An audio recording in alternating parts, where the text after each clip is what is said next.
भगवान कोई आजकल के राजनीतिज्ञों की तरह से कोई गलत आश्वासन नहीं देते। भगवान ने कहा ब्रह्मणोह प्रतिष्ठा हम। मुझे बड़ा अच्छा लगा, आज भगवान अपनी प्रशंसा अपने आप कर रहे हैं। लेकिन यदि कोई आदमी सच बोलेगा तो ये कहेगा ही कि मैं सत्यवादी हूं, इसमें कोई प्रशंसा की बात तो है नहीं। परमात्मा ने यदि आपको बहुत सुंदर रूप दे दिया हो तो स्वाभाविक रूप से आप कभी अपने मित्रों में कह भी सकेंगे कि मैं बड़ा रूपवान हूं। आज भगवान ने कहा ब्रह्मणो हम, मैं ब्रह्म हूं और सारे संसार की प्रतिष्ठा मेरे द्वारा है। आप विचार करके देखिए कि इस जड़ के भीतर से चेतन जब निकल जाता है तब कोई उसकी प्रतिष्ठा करता है क्या? जा दिन मन पंछी उड़ जई हैं, ता दिन तेरे तन तरुवर के सबे पात झर जई हैं। घर के कहें बेग ही काढ़ो, अरे भूत भय कोई खई है, जा दिन मन पंछी उड़ जई हैं। सूरदास भगवंत भजन बिन को काम न आई है, जा दिन मन पंछी उड़ जाए। जड़ में से चेतन चला गया, चैतन्य के चले जाने के बाद में उसकी प्रतिष्ठा क्या रह गई? फिर तो जिन लोगों ने बहुत स्नेह किया उन लोगों ने बहुत आपको साथ दिया और वो आपको ले चले, और ले जाने के बाद थोड़ी सी गलती जरूर हुई। जब मित्र लोग किसी का प्राणांत तो हो जाता है और उसे ले जाते हैं तब कभी कभी अचरज तो होता है। उन मित्रों में इतना साहस नहीं था कि जब तक वो जीवित रहता कभी उसके पास जाकर बैठते और उसको ये कहते कि राम नाम सत्य है। जब बेचारा चला गया तो सड़क पर उसको सुना रहे राम नाम सत्य है। जब वो सुन नहीं सकता तब उसे राम नाम सत्य सुना रहे हैं, और जब वो सुन सकता था तब आपकी हिम्मत न पड़ी कि कभी 4 जने जाके उसको कहते भैया ये सारा संसार सत्य नहीं है, राम नाम सत्य है।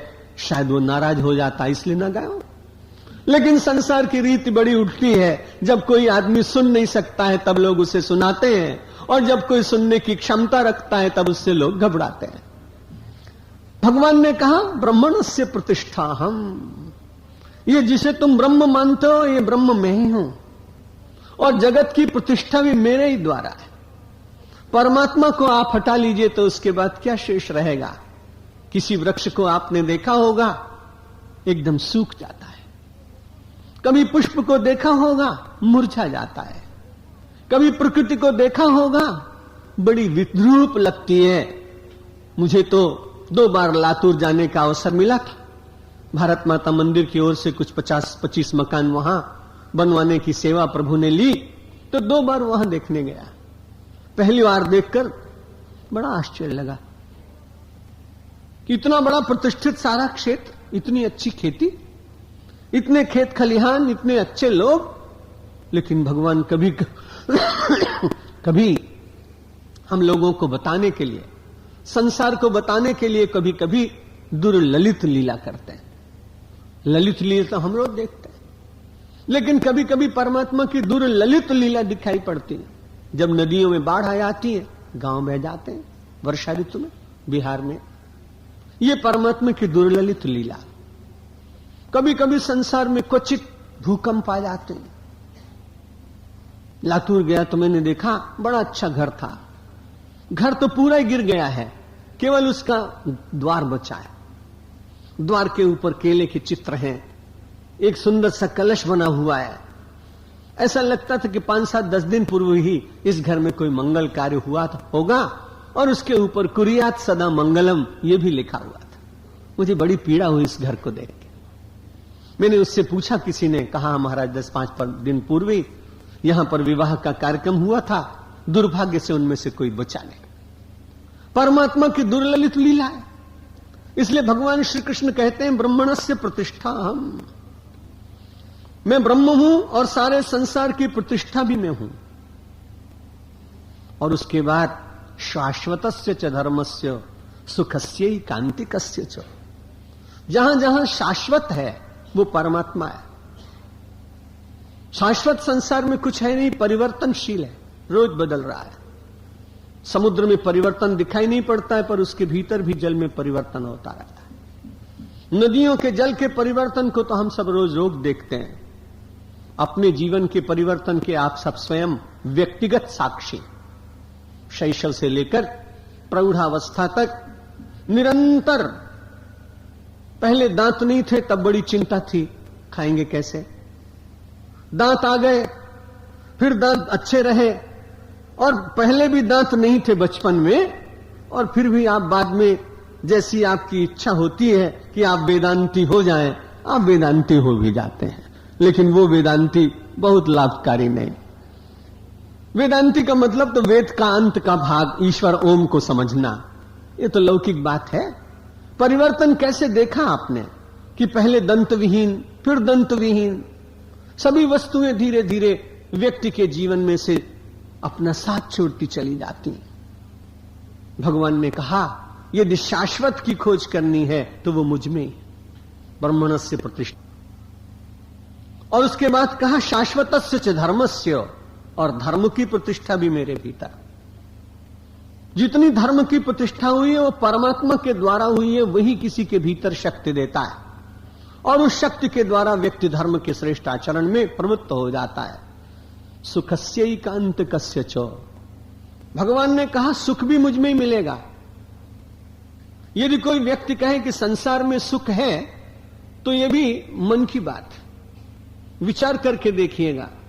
जिन संबंधों में आज व्यक्ति को सुख दिखाई पड़ रहा है, उन्हीं संबंधों में कहीं कोई अचानक संबंध मधुर न रह जाए तो वो बहुत प्रिय नहीं लगते, सुख चला जाता है। भाई भाई में, पिता पुत्र में, पति पत्नी में, मित्र मित्र में। समाचार पत्रों में रोज इंग्लैंड के सम्राट के पुत्र और पुत्रवधू की बातें पढ़ते। और जब उसका विवाह हुआ था उस साल में लंदन में था, बड़ी प्रसिद्ध महिला है डायना, आपने नाम सुना होगा। इतना उत्साह लोगों ने मनाया लंदन में, हर एक चीज पेंसिल के ऊपर उसका चित्र, प्लेट्स के ऊपर चित्र, दीवालों पर उसका चित्र, और इतना केवल उसके परिवार ने नहीं, पूरे देश ने, युवकों ने बड़ा आनंद मनाया। लेकिन बड़ी विचित्र बात है कि कौन सा संबंध कब पीड़ा कारक हो जाएगा इसे कोई जानता नहीं।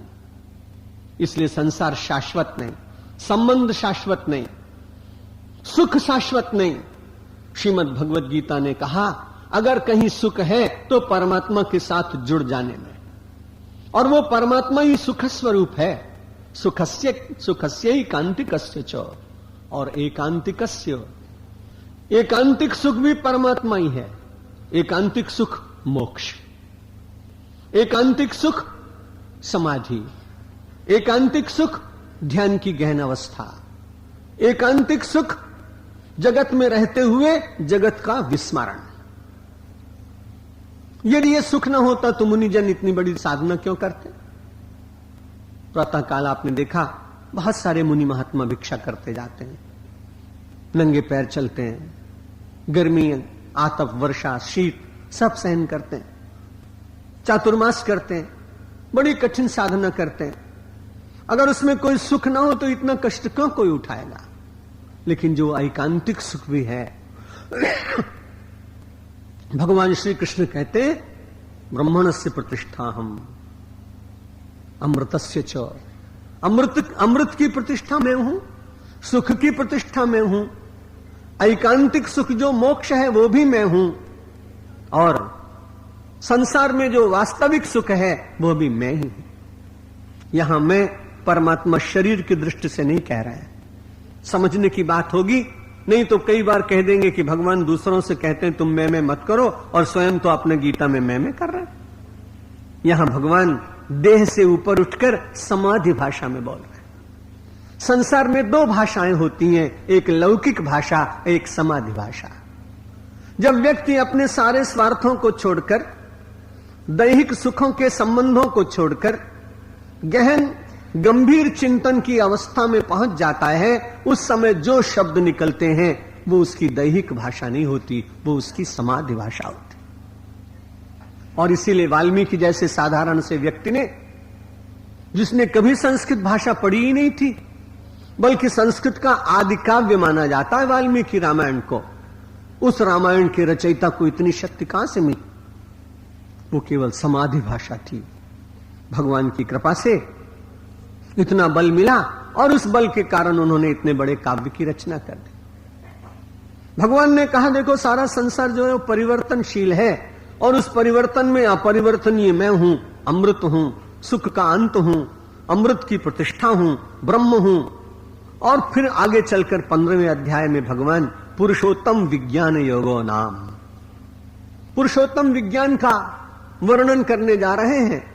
तो पहले श्लोक में उन्होंने कहा जरा विचार करके देखो है कैसा संसार ये। ऊर्ध्वमूल मधशाकम अश्वत्थम प्राहुरव्ययम छंदांसी यस्य पर्णानि यस्तम वेद स वेद वित्त। ऊर्ध्वमूल मधशाकम, भगवान की लीला बड़ी विचित्र है। विचार करके आप देखें तो संसार में जितने वृक्ष चलते हैं उनका मूल नीचे होता है, लेकिन इस वृक्ष का मूल ऊर्ध्वमूल अधशाखम, इस परमात्मा रूपी वृक्ष का जो मूल है वह ऊर्ध्व है। ऊर्ध्वमूल मधशाखम अश्वत्थम प्राहुरव्ययम, यह संसार रूपी जो वृक्ष है, इस संसार रूपी वृक्ष का मूल जो है परमात्मा, वो ऊर्ध्वमूल है। और बड़ी अच्छी बात कही, वैसे अश्वत्थ को पीपल कहते हैं, हिंदी भाषा में अश्वत्थ को पीपल वृक्ष कहते हैं। भगवान ने कहा यह संसार रूपी वृक्ष कैसा है, इसका मूल तो ऊर्ध्व है। लौकिक दृष्टि से भी जरा विचार कर लीजिए कि आदमी के पैरों में से कोई चिंतन पैदा नहीं होता। आप ये नहीं कहते हैं कि आज पैरों में एक विचार जागा और हम चल पड़े। जब भी आपका विचार जागता है तो ऊर्ध्व मूल से जागता है। विचारों का मूल कहां है? ऊर्ध्व में। मस्तिष्क नहीं है, आंख में नहीं है, नाक में नहीं है। संसार का मूल कहां है? ऊर्ध्व में। जहां मानव के चिंतन में से विचार निकला, और सबका संसार भी अलग अलग। कवि कविता के संबंध में सोचता है, व्यापारी व्यापारी के संबंध में सोचता है, कामी काम के संबंध में सोचता है, लोभी लोभ के संबंध में सोचता है, लेखक रचना के संबंध में सोचता है। अश्वत्थ ऐसा प्राहु, ऐसा कहा गया। और अव्ययम, आज भगवान ने बड़ी विचित्र बात कह दी। श्री भगवानुवाद से प्रारंभ होता है। भगवान अभी तो कह चुके हैं कि शाश्वत मैं हूं, लेकिन फिर यहां कहते ये संसार भी तो बड़ा अव्ययी जैसा है। एक व्यक्ति के लिए ना हो, पर ब्रह्मा से लेकर और आज तक ये संसार निरंतर चल ही तो रहा है, इसलिए ये भी अव्यय जैसा दिखाई पड़ता है। लेकिन उसमें एक ही कठिनाई है कि परमात्मा कल भी था, आज भी है, कल भी रहेगा। संसार मनुष्य के लिए आज है, कल नहीं भी हो सकता। इस क्षण में है, कल क्षण में नहीं हो सकता। आ माने नहीं, श्व माने कल, स्था माने स्थायित्व, रहना। अ श्व स्था। आ माने नहीं, श्व माने कल, स्थ माने स्थापित, स्थानिक। भगवान ने कहा यह संसार ऐसा है कि कल नहीं है। आज जिसको आप देख रहे हैं वो कल वैसा नहीं है, क्योंकि परिवर्तन हो रहा है। काया में परिवर्तन हो रहा है, प्रकृति में परिवर्तन हो रहा है, व्यक्ति में परिवर्तन हो रहा है, विचारों में परिवर्तन हो रहा है। इसलिए अश्वत्थ है, क्योंकि एक जैसा नहीं। ऊर्ध्वमूलम अधशाखम, और इसकी शाखाएं निरंतर निम्नगामी। अश्वत्थम प्राहुरव्ययम छंदांसी यस्य पर्णानि। इस संसार रूपी वृक्ष को पत्तों के द्वारा ढक लिया गया है। तो यहां मानव की जो वृत्तियां हैं वही छंद है। इस संसार में मानव की वृत्तियां इतनी अधिक उठती हैं, एक उठी एक लय हुई। जैसे नदी में तरंग उठी और समाप्त हो गई, एक तरंग उठी दूसरी समाप्त हो गई। निरंतर तरंगायित होता रहता है यह मन, ये संसार। इसलिए छंदांसी यस्य पर्णानि यस्तम वेद स वेद वित्त। इस संसार को अच्छी तरह से जो जानता है कि इसका ऊर्ध्वमूल है, ये वैचारिक जगत से प्रारंभ होता है। संसार की माया रूपी पत्ते इसको बार बार आच्छादित करते हैं। छंदांसी यस्य, जो इस प्रकार से जानता है, सब वेदवित्त, वही वास्तव में ठीक जानता है। और जिस व्यक्ति ने इसको ऐसा माना कि ऊर्ध्वमूल होने पर भी ये स्थायी है, ये चिरंतन है, ये शाश्वत है, इस प्रकार का यदि भ्रम हो गया तो वो वेदवित नहीं हो सकता है। कई बार ऐसा भ्रम संसार में होता है कि जहां वस्तु जो नहीं होती है वहां व्यक्ति मान लेता है। सीपी में चांदी का भ्रम, रज्जु में सर्प का भ्रम, रज्जो यथा है भ्रम, ये कई बार आपने सुना है। रजत सीप महाभासुजिमी यथा भानु कर बारी, यद्यपि मृषाति लोक महा भ्रम न सकई को उतार। रजत सीप महा, एक सीपी पड़ी है, सूर्य की रश्मि पड़ रही है, उसमें शुक्ति के भीतर चांदी का भ्रम हो गया। रजत सीप महाभासुजिमी और यथा भानु करवारी। और कभी आप मारवाड़ जाएं, जैसलमेर में एक बार गया तो मैंने कहा, लोग कहते हैं यहां पानी नहीं है, पानी के तालाब दिखाई पड़ रहा है। वो हंसने लगा, पहली बार आए हैं क्या? मैंने कहा हाँ। बोला जब जब सूर्य की किरणें पड़ती हैं रेत के ऊपर तो दूर से दिखने वाले को वहां तालाब दिखाई पड़ता है। यथा भानुकर वारी, सूर्य की किरणों से मिथ्या तालाब का, जलाशय का दर्शन होता है। यद्यपि मृषा, ये बिल्कुल झूठे हैं, असत्य हैं। यद्यपि मृषात्यु काल महा, तीनों काल में मृषा होने पर भी, मिथ्या होने पर भी भ्रम न सके को उतार। जब तक आप उसके निकट खड़े नहीं होंगे, जब तक आप विवेक की दृष्टि से देखेंगे नहीं, जब तक आपको सत्य को पहचानने की इच्छा नहीं होगी, तब तक उस भ्रम को कोई मिटा नहीं सकता है। इस भ्रम का निवारण करने के लिए व्यक्ति को हरदम याद रखना चाहिए कि ये जो संसार है, ये ऊर्ध्वमूल होने पर भी ये माया के पत्तों के द्वारा बार बार ढक लिया जाता है। ये छंद, वास्तव में मानव छंद का मतलब जो उसको राग देते हैं, जो उसमें प्रीति उत्पन्न कराते हैं। कोई शब्द आप बोलेंगे तो उसे छंद कोई नहीं कहेगा, लेकिन दो चार पंक्तियां जोड़ दी जाएंगी, गाएगा तो उसे छंद कहेंगे। बोलिए संसार भी बड़ा राग प्रदान करता है। यदि संसार राग प्रदान न करता होता तो लोग इससे इतना आसक्त क्यों होते? छंदांसी यस्य पर्णानी, ये माया के पर्ण, ये माया के पल्लव, ये बार बार व्यक्ति को राग भी प्रदान करते हैं। और छंदान का अर्थ होता है ढकना। ये ढक लेते हैं, आवृत कर लेते हैं, व्यक्ति के ज्ञान को आवृत कर देते हैं। और कई बार जब आवृत वस्तु हो जाती है तो उसको प्रयत्न पूर्वक अनावृत करना पड़ता है। जो ढकी हुई वस्तु है उसे प्राप्त करने का यत्न करना पड़ता है। स्वर्ण आवृत है। आवृत है काहे के द्वारा? बहुत बड़ी मिट्टी के ढेर के द्वारा। इसलिए बहुत गहराई तक खोदते खोदते खोदते तब उसके बाद सोना निकलता है। जितनी धातुएं हैं वे सब आवृत। परमात्मा भी माया के आवरण से आवृत है। जब व्यक्ति विवेक पूर्वक निरंतर अध्यात्म के मार्ग पर चलता है तब उसको ये ज्ञात होता है कि वास्तविक अव्यय परमात्मा है। यस्तम वेद सवेदवित्, इस जगत को भी और इस जगत के नियंता को भी, सृष्टा को भी जब वो जानने की चेष्टा करता है, समझ लेता है, वास्तविकता को जान लेता है, वही वास्तव में जानता है। अब परमात्मा को जानने के लिए मैं तो ऐसा ही मानता हूं कि अपने बल से कुछ होता नहीं, इसलिए कुछ प्रयत्न करना पड़ता है। और वो प्रयत्न व्यक्ति का नहीं होता है केवल अब सौंप दिया इस जीवन का सब भार तुम्हारे हाथों में, सब भार तुम्हारे हाथों में है, जीत तुम्हारे हाथों में और हार तुम्हारे हाथों में और हार तुम्हारे हाथों में। मेरा निश्चय बस एक यही, एक बार तुम्हें पा जाऊं मैं, एक बार तुम्हें पा जाऊं मैं।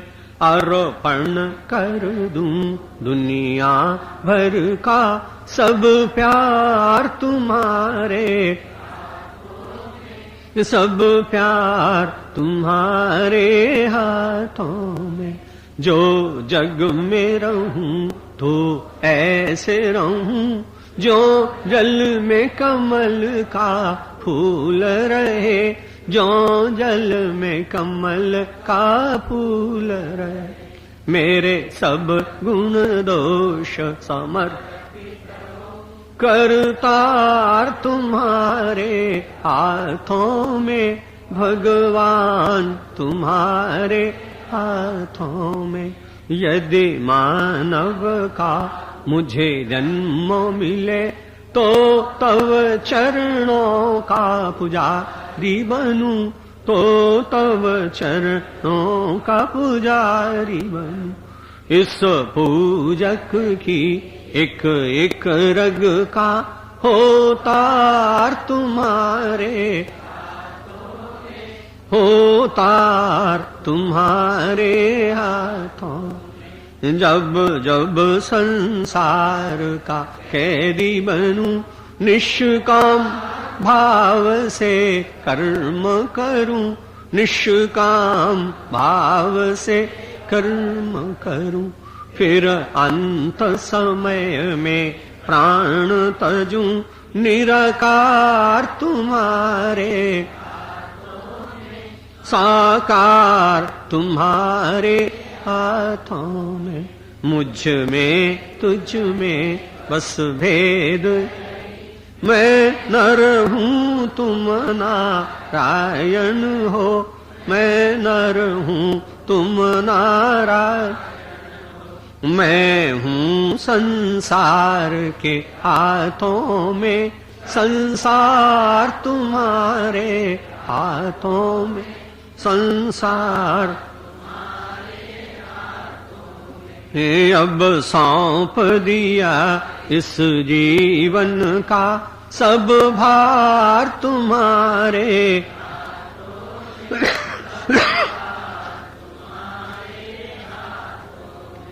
है जीत तुम्हारे हाथों में और हार तुम्हारे हाथों में, और हार तुम्हारे। शंकर भगवान की, रामचंद्र भगवान की, कृष्णचंद्र भगवान की, जगदम्बे माता की, पवन सुत हनुमान की, सनातन धर्म की, सब संतों की, गीता माता की। ओम नमः पार्वती पतये।